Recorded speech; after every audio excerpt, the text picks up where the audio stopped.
Hai, Assalamualaikum. Nama saya Akmal Koyumbin Ismail Rizal dari kelas DLS 5B dan nombor giliran saya ialah 02 DLS 18 F2041. Assalamualaikum dan selamat sejahtera kepada ahli panel.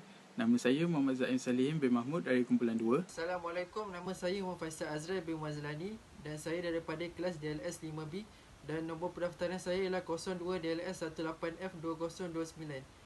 Hari ini kami ingin membentangkan projek inovasi kami yang bertajuk Fanbrella. Bagi pengenalan, payung adalah pelindung buat golongan raja-raja sewaktu tamadun purba di Afrika, Asia dan Yunani. Perkataan umbrella pula diambil daripada bahasa Latin iaitu umbra yang membawa maksud bayang-bayang. Payung ini diciptakan oleh Samuel Fox. Kami menamakan inovasi payung ini dengan nama Fanbrella kerana artikel yang disiarkan oleh Awani yang bertajuk Cuaca panas kebakaran terbuka direkod di seluruh negara. Ini membuktikan bahawa cahaya matahari boleh menyebabkan kebakaran malah kerosakan kepada kulit manusia.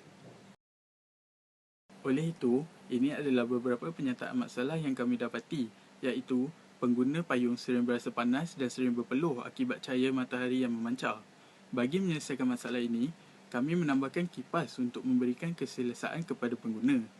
Bagi penyataan masalah yang seterusnya, ramai pejalan kaki berpendapat bahawa mereka berasa risau akan keselamatan mereka apabila berjalan kaki ketika waktu malam.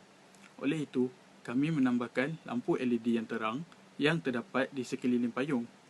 Dan penyataan masalah yang terakhir ialah cahaya matahari juga boleh memberikan kesan kerosakan kepada kulit manusia.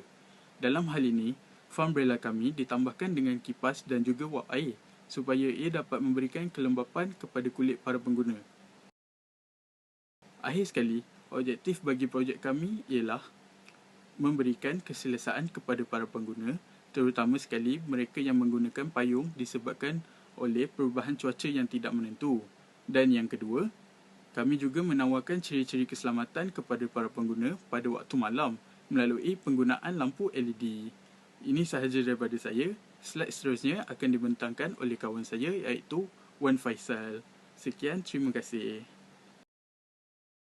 Perincian produk. Perincian produk ialah perincian yang terdapat dalam produk seperti nama produk, keunikan produk, warna, deskripsi produk, bahan sampai dengan info pemasangan produk. So, keunikan produk oleh kumpulan kami, seperti yang kita tahu, payung hujan yang dijual di pasaran hanya mempunyai satu fungsi sahaja, iaitu untuk melindungi diri daripada sinaran matahari dan terkena hujan. Tetapi kumpulan kami telah mencipta payung yang lebih daripada satu fungsi. Kumpulan kami telah menambahbaikkan terhadap payung dengan meletakkan kipas mudah alih di bahagian dalam untuk penyejukan dan lampu LED untuk diletakkan di bahagian luar payung untuk tujuan pencahayaan. Kumpulan kami telah menamakan produk ini iaitu Fanbrella. Gabungan perkataan fan, kipas dan brella ialah payung. Seterusnya, lampu LED berfungsi untuk memberikan penglihatan lebih cerah terutama pada waktu malam kepada pengguna. Dan akhir sekali, kipas mudah alih yang dilengkapi dengan 3 tahap kelajuan dan juga posisi yang boleh berubah mengikut ketinggian pemilik bagi membolehkan pengguna untuk mendapatkan kesegaran daripada kipas tersebut. Alatan kajian. Terdapat 4 alatan kajian yang digunakan oleh kumpulan kami. Yang pertama ialah payung hujan, yang kedua ialah kipas mudah alih, yang ketiga lampu LED dan yang terakhir ialah double side tap. Bahagian pemasaran pula, pemasaran lebih dikenal pasti dengan proses memperkenalkan produk atau perkhidmatan kepada pengguna yang berpotensi.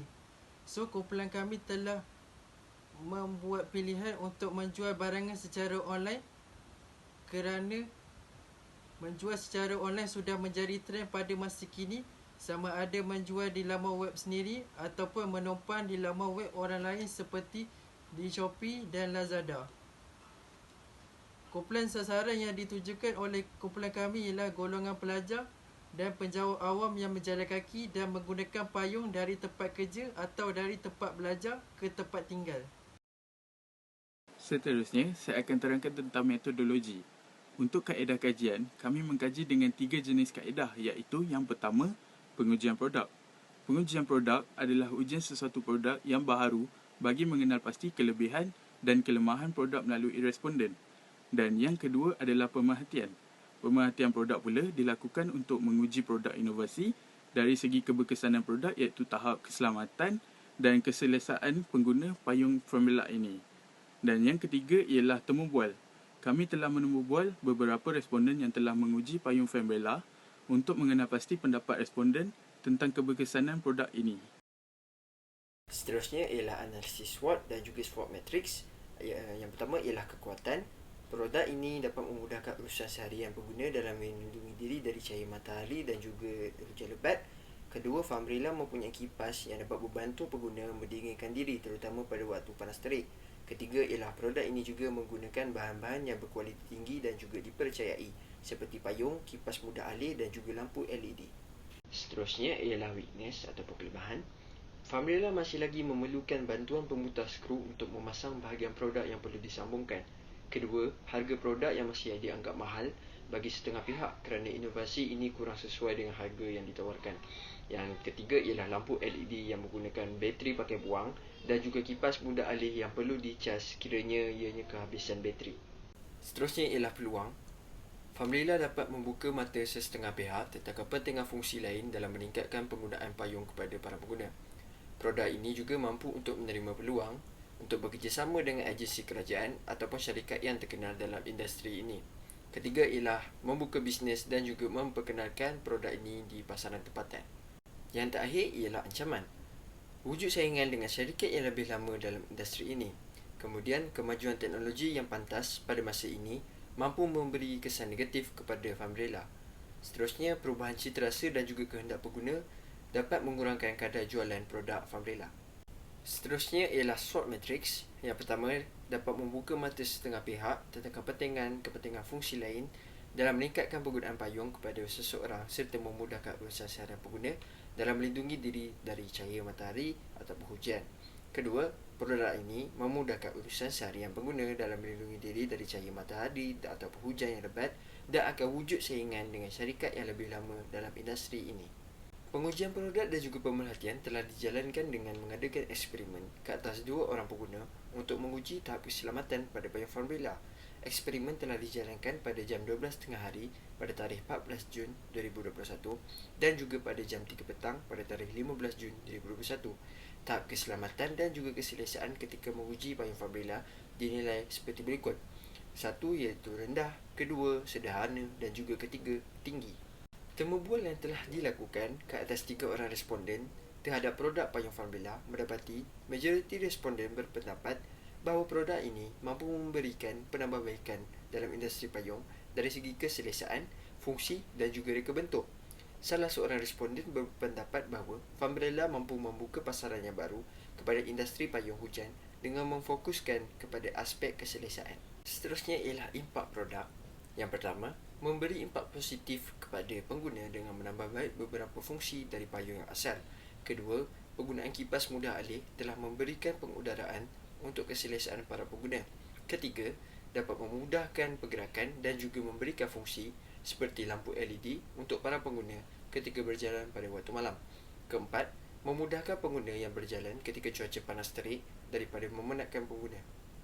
Kelima, telah memberikan kesan positif kepada para pengguna dalam pengurusan masa dan diri yang lebih selesa dan juga memudahkan. Bahagian akhir sekali oleh kumpulan kami iaitu kesimpulan dan cadangan. Produk inovasi payung Fembrella memfokuskan kepada faktor yang mempengaruhi objektif kajian untuk terus memastikan objektif kajian dapat dicapai dengan jelas. Selain itu, projek ini adalah bertujuan untuk menambah baik penggunaan payung dengan menambah beberapa fungsi baharu untuk kemudahan pengguna. Akhir sekali, cadangan penambahbaikan adalah dengan memperkukuh lagi sumber kualiti bekalan untuk mengekalkan kualiti produk payung Fembrella kepada para pengguna agar mereka lebih yakin dengan produk ini dan dapat bertahan dengan jangka masa yang panjang dalam industri payung.